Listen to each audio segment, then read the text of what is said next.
आप देख रहे हैं पहाड़ टीवी और मैं हूं आपके साथ स्मिता पटवाल। चलिए रुक करेंगे उत्तराखंड की तमाम बड़ी खबरों का, लेकिन उससे पहले एक नजर आज की हेडलाइंस पर।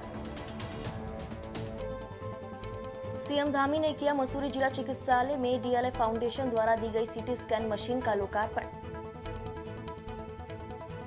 उपराष्ट्रपति वेंकैया नायडू से मिली विधानसभा अध्यक्ष ऋतु भूषण खंडूरी, सदन की कार्यवाही पर हुई चर्चा। सेसधारा के आईटी पार्क में गौहत्या को लेकर हुआ हंगामा, ग्रामीणों ने आईटी पार्क पुलिस चौकी का किया घेराव। डोईवाला के हिमालयन चौक पर 2 दिन पहले हुई मारपीट के मामले को लेकर डोईवाला विधायक ने पुलिस अधिकारियों को जल्द आरोपी की गिरफ्तारी के दिए निर्देश।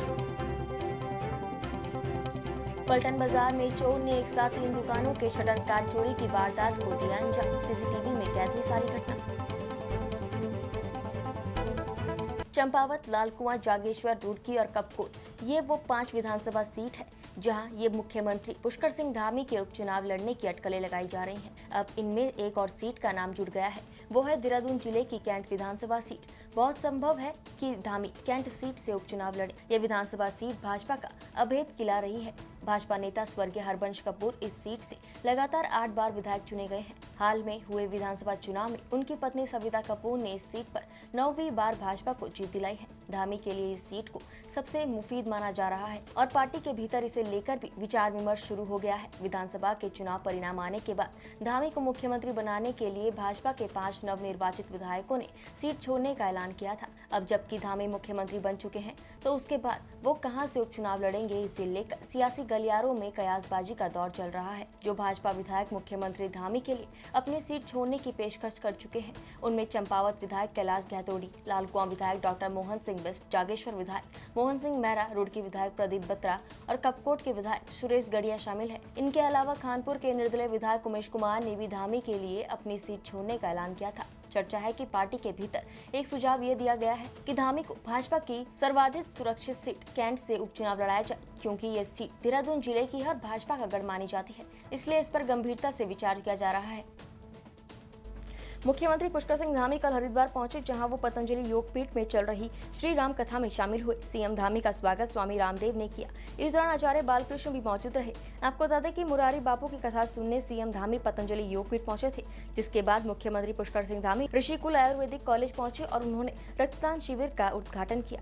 पतंजलि योगपीठ पहुंचे सीएम पुष्कर सिंह धामी ने अपने संबोधन में पुराने दिनों को ताजा किया। उन्होंने बताया कि प्रसिद्ध कथावाचक मुरारी बापू की राम कथा सुनने के लिए उन्होंने एक बार खटीमा से 5-6 घंटे की दूरी तय की थी। इस मौके पर सीएम धामी का मुरारी बापू ने पटका पहनाकर स्वागत किया।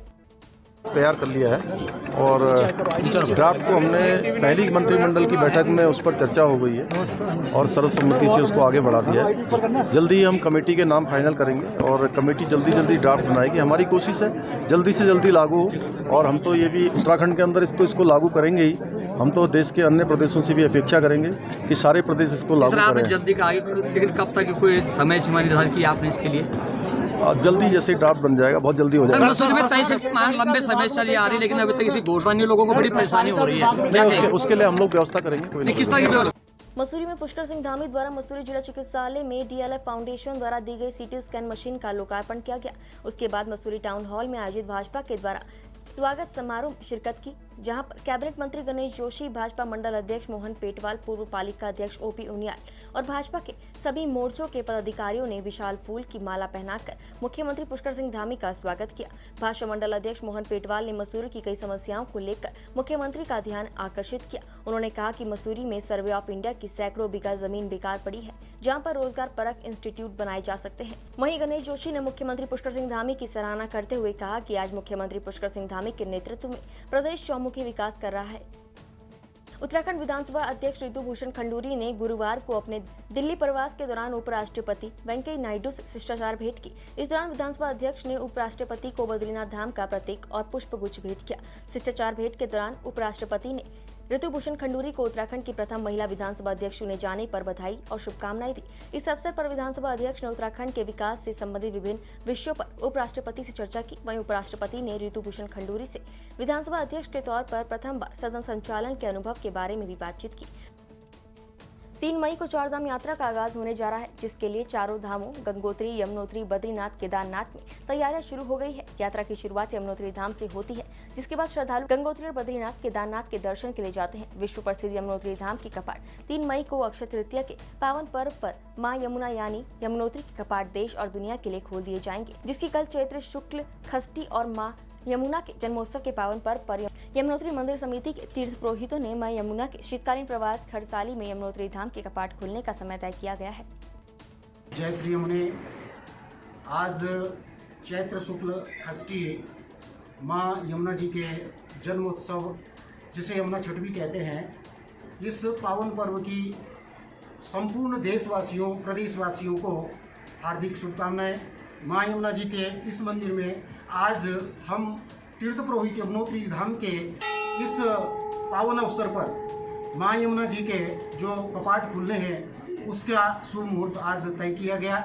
इसमें माँ यमुना जी का जो उत्सव विग्रह है वो यहाँ से 8:30 बजे प्रातः 3 मई अक्षय तृतीया को 8:30 पर माँ यमुना जी की डोली यहाँ से प्रस्थान करेगी और ठीक 12:15 पर माँ यमुना जी के कपाट देश, प्रदेश, पूरे विश्व के लिए, विश्व कल्याण के लिए माँ यमुना जी के कपाट खोल दिए जाएंगे। जय श्री यमुने। नवरात्रि के शुभ अवसर पर उत्तराखंड पुलिस ने अपने पेज से पुलिस में तैनात 4 बहनों की फोटो शेयर की है, जिसमें लिखा है कि मिलिए उत्तराखंड पुलिस में तैनात इन कॉप सिस्टर्स से, जो बेटियों को कभी भी हार न मानने और आगे बढ़ने की प्रेरणा दे रही है। भारतीय सेना से रिटायर्ड पिता की चारों बेटियां उत्तराखंड पुलिस की शान है। वर्तमान में जानकी बोरा नरेंद्र नगर में हेड कांस्टेबल की ट्रेनिंग ले रही है। अंजलि भंडारी पीएसी में हेड कांस्टेबल है। वहीं कुमकुम धानी डीआईजी रेंज कार्यालय हल्द्वानी में और गोल्डी घुगतियाल उधम सिंह नगर में उपनिरीक्षक के पद पर तैनात है। खाकी वर्दी वाली ये चारों बहनें महिला सशक्तिकरण का बेहतरीन उदाहरण पेश कर रही है।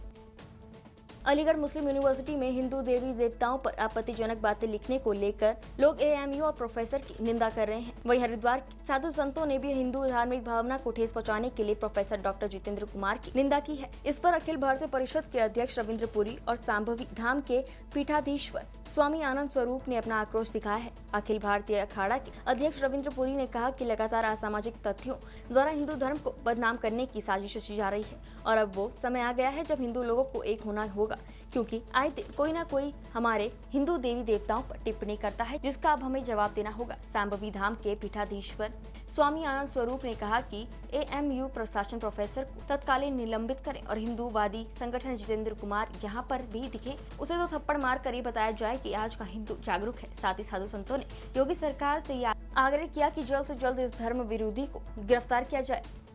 एक पूरी साजिश है। इस्लाम का कई तरह का चेहरा है। आपने सीए में देखा, आपने किसानों के रूप में देखा, और अभी कुछ तथाकथित जो दलित हैं, जो इतिहास ही इनको पढ़ाया गया कि ब्राह्मणों ने बहुत आपको प्रताड़ित किया और पहले आपको मंदिर में नहीं जाने दिया गया, भोजन किया गया, गोबर से निकाल करके भोजन करने, ये सब जो कहानियाँ गढ़ करके उनको बताया गया, नफरत फैलाई गई, उसी में से एक निकला हुआ बीज जितेंद्र कुमार है। जितेंद्र को ये बताया गया कि जाकिर नायक ने अभी थोड़े दिन पहले बयान दिया था कि ब्रह्मा ने लक्ष्मी का, सरस्वती का वो रेप किया, फिर विष्णु ने रेप किया, फिर गौतम ऋषि ने रेप किया, ये सब रेपिस्ट लोग थे। तो ये जितेंद्र की, हमको लगता है रेप की ही संतान होगा निश्चित रूप से जितेंद्र कुमार भी। ऐसे लोग नहीं आते हैं।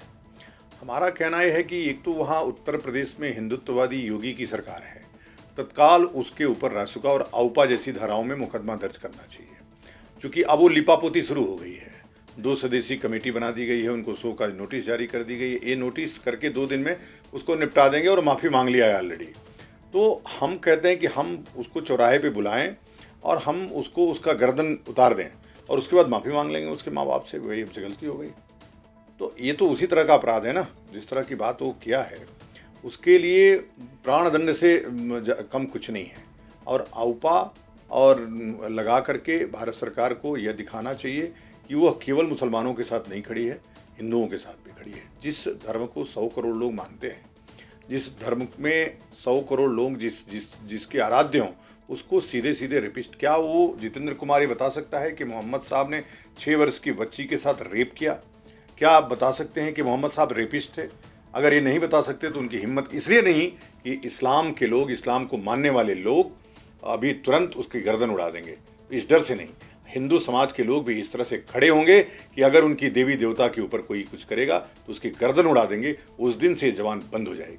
उत्तराखंड के एक आईपीएस अधिकारी आजकल फिर चर्चाओं में आ गए हैं। दरअसल आईपीएस अमित श्रीवास्तव पर करोड़ों रुपए की हेराफेरी, आय से अधिक संपत्ति, विसिल ब्लोवर की हत्या जैसे गंभीर आरोप लगाए हैं। याचिकाकर्ता निशांत रोहिला के अनुसार मोहन सिंह ने पिछले साल अगस्त में सीबीआई और केंद्रीय सतर्कता आयोग को शिकायत भेजकर उत्तराखंड पुलिस के अफसर अमित श्रीवास्तव पर आय से अधिक संपत्ति, भारी आर्थिक अपराध और बेनामी संपत्ति का आरोप लगाया था। लेकिन 21 अगस्त 2021 को विसिल ब्लोवर मोहन सिंह मारे गए, हत्या कर दी गई। याचिकाकर्ता के अनुसार मोहन सिंह की हत्या दुर्घटना बताते हुए प्राथमिकी भी दर्ज नहीं हुई। मीडिया रिपोर्टर्स के मुताबिक अब इस मामले में उच्चतम न्यायालय के मुख्य न्यायाधीश न्यायमूर्ति एन वी रमना ने उस याचिका को खारिज करने से मना कर दिया है जिसमें आईपीएस पर गंभीर आरोप लगे हैं। न्यायमूर्ति ने याचिकाकर्ता के वकील से पूछा है कि आपने बेहद गंभीर आरोप लगाए हैं, आपने उन सब के नाम पक्षकार के तौर पर क्यों नहीं जोड़े जिनके खिलाफ आपने आरोप लगाए हैं। ऐसे में ये मामला आजकल चर्चाओं में तो है ही। साथ ही बताया जा रहा है कि उक्त पुलिस अधिकारी वर्तमान में स्वयं सतर्कता सेल नैनीताल के पुलिस अधीक्षक हैं। बड़कोट से जहां चारधाम यात्रा शुरू होने में अब कुछ ही दिन शेष रह गए हैं, यात्रा की पूर्व तैयारियों को लेकर यमुना घाटी के सभी होटल स्वामियों, वाहन स्वामियों और घोड़ा स्वामियों और व्यापार से जुड़े सभी लोगों के चेहरे पर खुशी देखने को मिल रही है। वैसे तो उत्तराखंड की आजीविका पर्यटन पर भी निर्भर करती है, लेकिन कोरोना महामारी ने पर्यटन पर 2 वर्ष से बहुत ज्यादा प्रभाव डाल दिया था, जिससे उत्तराखंड की आजीविका को भारी नुकसान पहुंचा है। कोरोना महामारी के चलते यात्रा से जुड़े मुख्य रूप से वाहन स्वामियों, होटल स्वामियों, घोड़ा मालिकों और व्यापारियों को नुकसान पहुंचा है। लेकिन इस वर्ष स्थिति सामान्य होने पर सभी होटल और वाहन स्वामियों के चेहरे पर यात्रा सुचारू रूप से चलने को लेकर एक अलग ही खुशी देखने को मिल रही है। 7 डिमरी है और मैं सेवानिवृत्त अध्यापक हूँ। अपने जीवन की पूरी कमाई यहीं लगा दी। जब तक थोड़ा तैयार हुआ, कोरोना ने देश को ग्रसित कर लिया। अभी उम्मीदें हैं कि एक बार चारधाम यात्रा अपनी रूट पर आए और जो यहाँ का मुख्य व्यवसाय है पर्यटन, उससे लोगों की आजीविका चलती रहे। और हमारी तो पूरे देशवासियों से यही कामना है कि आपने संकोच आएँ और इस देवभूमि का लुत्फ उठाएं। धन्यवाद। उनका भी पूरा साथ है और हम तो पूरे देश के लोगों से, अपने उत्तराखंड से और अपने यमुनोत्री विधानसभा, यमुनोत्री जो हमारा धाम है माँ यमुना का, ये इस धाम के माध्यम से हम लोगों को देश में संदेश देना चाहते हैं कि आप बेफिक्र यात्रा करने आएँ। हमारी सड़कें, यमुनोत्री धाम के रास्ते इतने अच्छे हैं, मौसम भी पूरा साथ देगा। जो आज तक कोरोना काल में 2 साल लोगों के धंधे चौपट रहे, होटलों वालों के, गाड़ी वालों के, कई यात्रा चलती है तो हम लोगों का रोटेशन भी बढ़ेगा, काम भी खुलेगा और उन लोगों को सुविधाएं भी मिलेगी। देहरादून के गुजराड़ा, मानसिंह और काला गांव से विगत दिनों 6 गाय गायब हो गई थी। इसके बाद जब ग्रामीणों द्वारा खोजबीन की गई तो 3 गायों की अस्थियां उन्हें मिली, जिस पर ग्रामीणों ने आशंका जताई कि गौहत्या कर उनकी अस्थियों को फेंका गया है, जिस पर ग्रामीणों ने पुलिस प्रशासन से भी कार्रवाई करने की मांग की थी। लेकिन जब कोई कार्रवाई नहीं हुई तो ग्रामीणों द्वारा जमकर प्रदर्शन किया गया। ग्रामीणों का कहना है कि शीघ्र दोषियों को पकड़ा जाए, जिस पर ग्रामीणों ने IT पार्क पुलिस चौकी का घेराव किया। बेरोजगारी के साथ घर परिवार की जिम्मेदारी और मजबूरी इंसान को बहुत कुछ करने को मजबूर कर देती है। ऐसा ही नजारा आजकल धर्मनगरी हरिद्वार में देखने को मिल रहा है, जहां हर की पौड़ी क्षेत्र में 8वीं पास दीपक यहां पहुंचने वाले श्रद्धालुओं को अपनी कलाकारी से अपनी ओर आकर्षित कर रहे हैं। पंजाब के अबोहर निवासी दीपक अपने कपड़ों और पूरे शरीर पर सिल्वर पेंट लगाकर स्टैचू आर्ट का नमूना पेश कर जहां लोगों की वाहवाही को लूट रहे हैं, तो वहीं दर्शक उनकी कलाकारी से खुश होकर उन्हें इनाम भी दे रहे हैं और उनके साथ सेल्फी भी ले रहे हैं। अपनी इस कलाकारी के बारे में दीपक ने बताया कि शिवरात्रि के मेले में उन्होंने भगवान शिव का रोल निभाया था। वहां से मिले 500 रुपए से उन्होंने सिल्वर पेंट खरीदा, उसे चेहरे और कपड़ों पर लगाकर दर्शकों के बीच गए। यहीं से लोगों ने उन्हें खूब पसंद किया और इनाम दिया। का सर मैंने खुद नहीं बनाया है, ये पैसे नहीं थे मेरे पास। तो शिवरात्रि थी हमारे अबोहर शहर में, तो मेरे पास सिर्फ 500 रुपये थे। मैं कलर लेके आया, कलर लगा के मैंने कपड़ों पे, तो शिवरात्रि में मैंने ये फंक्शन दिखाया उनको, तो पब्लिक बहुत खुश हुई मुझे देख के। दूसरा दिन भी देखना चाहते थे, तो वहाँ पे मेरे 1000 रुपये बने। अपने घर पे चला गया मैं। उसके बाद मैंने अपने अबोहर शहर में 5-6 दिन दिखाया। वहाँ पे मेला लगा हुआ था स्टेशन के पास, वहाँ पे भी सही चलता रहा काम। अब फिर उसके बाद वहाँ से किसी ने मना कर दिया था। फिर मैं यहाँ पे आ गया, दिल्ली भी गया था, दिल्ली भी 4-5 दिन मैंने किया, उसके बाद कुछ नहीं बना वहाँ पे। फिर मैं यहाँ पे आया हूँ, यहाँ पे कुछ बनेगा और कुछ बना के जाऊँगा। घर में सर प्रॉब्लम थी, इसलिए मैंने ये काम किया है और वहाँ कोई काम नहीं मिलता इसलिए।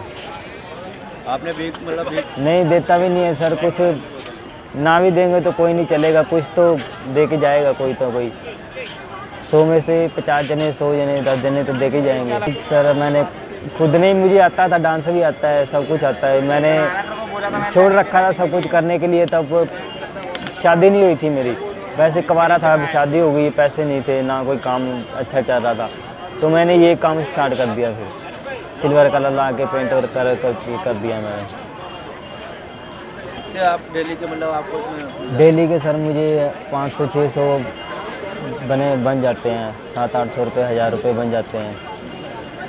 और वो खर्चा पानी निकाल के कुछ बच जाता है, बस घर पे भेज देता हूँ। कितने मेरे लोग हैं, 3 लोग हैं, मेरी बीवी है, मेरे मम्मी पापा भी हैं, भाई भी है, छोटे हैं, बच्चे हैं सर मेरे, एक लड़का है, एक मेरी बीवी है। पढ़ाई लिखाई सर 8वीं तक की है और कुछ नहीं, बस फिर बीमार हो गया था, पैसे पूसे के लिए चक्कर में पीछे रह गया। खुद में ये पता नहीं, वो भगवान ही लेके आए हैं, इसलिए आया हूँ सर। पब्लिक के देख के आया हूँ, यहाँ कुछ बन जाएगा, कोई तो सपोर्ट करेगा ही। हर की पौड़ी तो यस सर, बहुत तो खिंचवाते हैं, एक नहीं बहुत जने लेके जाते हैं फोटो। सितारगंज सिटकुल रोड पर सिसोना के पास ऑटो और बाइक की टक्कर में बाइक सवार युवक की मौत हो गई, जबकि ऑटो में सवार महिला को चोट लग गई। ऑटो में अन्य सवारों को मामूली चोटें आई है। आपको बता दें कि बुधवार की देर शाम सैनिक कॉलोनी के पास एक बाइक ऑटो से टकरा गई। वहीं बाइक पर सवार दीपक धामी गंभीर रूप से घायल हो गई। वहीं ग्रामीण की मदद से घायल को सामुदायिक स्वास्थ्य केंद्र सितारगंज लाया गया, जहाँ दीपक धामी को डॉक्टरों ने मृत घोषित कर दिया। बताया जा रहा है कि दीपक धामी की 2 बहनें हैं, पिता रिटायर्ड फौजी थे, उनका निधन हो चुका है। वहीं दीपक धामी की मौत के बाद दीपक के घर में मातम पसर गया। साथ ही सूचना पर पुलिस ने मौके पर पहुंचकर दीपक का शव कब्जे में ले लिया और शव का पंचनामा भर पोस्टमार्टम के लिए खटीमा भेज दिया है और पुलिस मामले की जांच में जुट गई है। हम आ रहे थे, सितारगंज से आ रहे थे, रहते हैं करौली में है। और जब सितारगंज से आ रहे तो सिसोना की तरफ बाइक आ रही थी और ट्राली वाले में टक्कर हुई थी, तो ट्राली वाले से टक्कर लगी उसमें बाइक में, बाइक फिर ऑटो में लगी थी, ऑटो में फिर वो पलट गया खाई में। फिर हमारी दीदी को भी चोट लगी और गाड़ी वाला को जान से चला गया। अच्छा, लगी है 2 लोगों की तबीयत कैसी है? अभी तो जैसे दवाई चल रही है, हॉस्पिटल में लेके आए हैं ये लोग। हरिद्वार के मोहल्ला कड़च में आरडब्ल्यूडी विभाग द्वारा नाले के निर्माण में बरती जा रही लापरवाही का खामियाजा स्थानीय लोगों को भुगतना पड़ रहा है। नाले का बहाव रुकने से हुए जलभराव से लोगों को काफी दिक्कतें झेलनी पड़ रही है। पिछले 15 दिनों से नाले का गंदा पानी सड़क से निकलकर घरों और दुकानों तक पहुंच रहा है। आक्रोशित व्यापारियों ने प्रशासन को आंदोलन की चेतावनी दे दी है। दरअसल हरिद्वार के मोहल्ला कड़च में नए सिरे से नाले का निर्माण किया जा रहा है। आरडब्ल्यूडी विभाग ने निर्माण तो शुरू कर दिया है, लेकिन नाले के पानी की निकासी की व्यवस्था नहीं की। पिछले 15 दिनों से सड़क पर दूषित पानी भरा हुआ है और आवाजाही ठप हो गई है। स्थानीय व्यापारियों की दुकानें बंद है। स्थानीय लोगों का कहना है कि नगर निगम से लेकर प्रशासन तक सबको समस्या बताई गई है, लेकिन अभी तक कोई समाधान नहीं हो सका है। जन संघर्ष मोर्चा अध्यक्ष और जीएमवीएन के पूर्व उपाध्यक्ष रघुनाथ सिंह नेगी ने कहा कि राज्य आंदोलनकारियों के क्षैतिज आरक्षण मामले में सरकार की तरफ से की गई लचर पैरवी आंदोलनकारियों पर कुठाराघात कर गई, जिस कारण आंदोलनकारियों की नौकरी पर बनाई। सरकार मॉडिफिकेशन एप्लीकेशन और अपने नोटिफिकेशन को बचाने में नाकामयाब रही, यानी सरकार की मंशा आंदोलनकारियों के हितों की रक्षा करना कतई नहीं था। नेगी ने कहा कि एक तरफ सरकार खनन कारोबारियों के हितों की रक्षा के लिए उच्च न्यायालय नैनीताल में योजित खनन कारोबार से जुड़ी 2 जनहित याचिकाओं में सॉलिसिटर जनरल ऑफ इंडिया को विशेष तौर पर पैरवी के लिए आबद्ध किया गया था, लेकिन राज्य आंदोलनकारियों के मामले में कोई मजबूत पैरवी नहीं की गई, यानी दिल्ली से किसी बड़े सरकारी वकील को क्यों इंगेज नहीं किया गया। नेगी ने कहा कि पूर्व में उच्च न्यायालय द्वारा अपने आदेश के द्वारा आरक्षण पर रोक लगा दी गई थी और बीती 7 मार्च 2018 के द्वारा भी आदेश पर रोक लगा दी गई थी। उक्त के खिलाफ वर्ष 2015 में कांग्रेस सरकार द्वारा आंदोलनकारियों के समर्थन में विधेयक पारित कर राजभवन को भेजा गया था, लेकिन कई बार मिन्नतें करने के बावजूद भी विधेयक राजभवन में धूल फांक रहा है। मोर्चा ने सरकार से आंदोलनकारियों के हितों की पैरवी मजबूती से करने की अपील की है। दरअसल राज्य आंदोलनकारियों के जो क्षैतिज आरक्षण मामले में जो modification application honourable high court में रखी थी, उसमें सरकार ने जिस तरह से लचर पैरवी करी, सरकार का पक्ष इतना कमज़ोर था कि ऑनरेबल हाई कोर्ट ने उसको खारिज कर दिया। हमारा कहना यह है कि इसमें इतने महत्वपूर्ण मामले में जब राज्य आंदोलनकारियों के क्षत्रिय आरक्षण का मामला है और कई हमारे युवा उस आधार पर नौकरी भी कर रहे, कई वर्षों से नौकरी कर रहे, आज करीब 4 साल बाद उन्होंने मॉडिफिकेशन एप्लीकेशन को रखा तो ऑनरेबल हाई कोर्ट ने कहा कि आप इतने 4 साल बाद लगभग आप आ रहे हैं।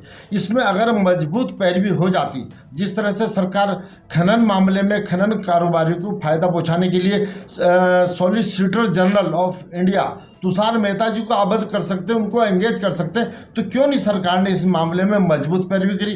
क्यों नहीं दिल्ली से अपने जो सरकारी वकीलों का अमला है उसको क्यों नहीं बुलाया? और दूसरी बात ये भी हो जाती है कि जो उत्तराखंड में सरकारी अमला है, जो सरकारी वकीलों की फौज है, वो इस मामले में क्यों पुख्ता ढंग से इस बात को नहीं रख पाई? हमारा यही कहना है कि सरकार का इसमें बिल्कुल स्पष्ट मंशा है कि जब किसी को कुछ देने की बात होती है, जो आंदोलनकारी जिन्होंने अपना जीवन वहाँ बर्बाद किया, जिन्होंने अपना पूरा सिस्टम, अपना व्यापार चौपट किया, अपनी पढ़ाई चौपट की, खेत खलिहान छोड़ दिए, उन लोगों के मामले में सरकार बिल्कुल भी संवेदनशील नहीं है। और दूसरी तरफ मैं भी जो बता रहा हूँ, खनन मामले में अभी उन्होंने पिछले साल की बात है तुषार मेहता जी को स्पेशली अवगत किया कि आप खनन कारोबारियों की पैरवी कीजिए। हमारा कहना यह है कि जो गरीब लोग हैं, जो राज्य की रीढ़ है, उनके लिए आप पैरवी नहीं करेंगे और जो कारोबारी खनन के हैं उनके लिए पैरवी करेंगे तो ये निश्चित तौर पे गलत संदेश जाता है। हमारा सरकार से यही कहना है कि राज्य आंदोलनकारियों के मामले में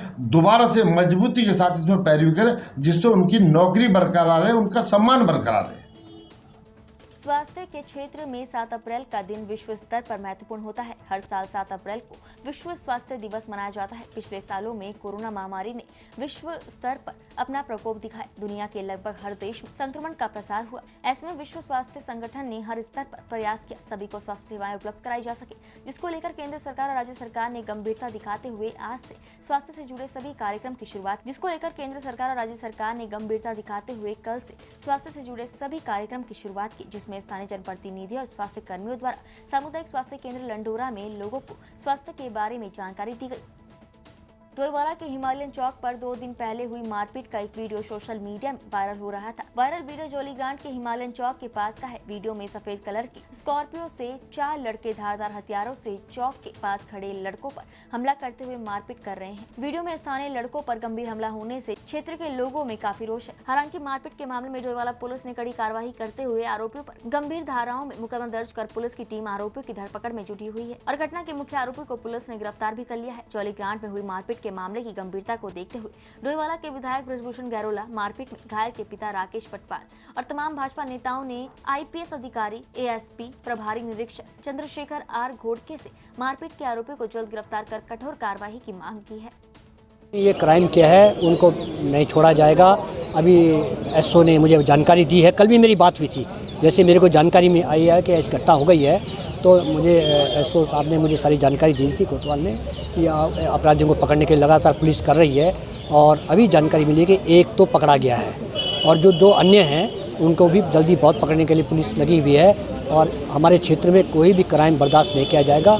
पुलिस को कह दिया है कि सारी जगह सचेत रहें, सब जगह देखें, किसी भी प्रकार की कोई घटना घटती है तो उनके खिलाफ जो ऐसे अपराधियों के खिलाफ कड़ी से कड़ी कार्रवाई करें। माहौल बिगाड़ने की बात तो दूसरा होता है, लेकिन जो इस प्रकार के घर में आकर के कोई अपराधी आकर के इस प्रकार हमला करे तो ये बर्दाश्त नहीं किया जाएगा।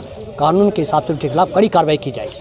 देहरादून स्थित पलटन बाजार में एक चोर द्वारा चोरी की वारदात को अंजाम दिया गया है। आपको बता दें कि उक्त व्यक्ति ने एक साथ 3 दुकानों के शटर काट चोरी की वारदात को अंजाम दिया है। इस पूरी चोरी की घटना सीसीटीवी में कैद हो गई है। शहर कोतवाली से महज थोड़ी दूर चोर ने चोरी को अंजाम दिया है, जिसके बाद व्यापारियों में चोरी की बढ़ती वारदातों से रोष बढ़ गया है।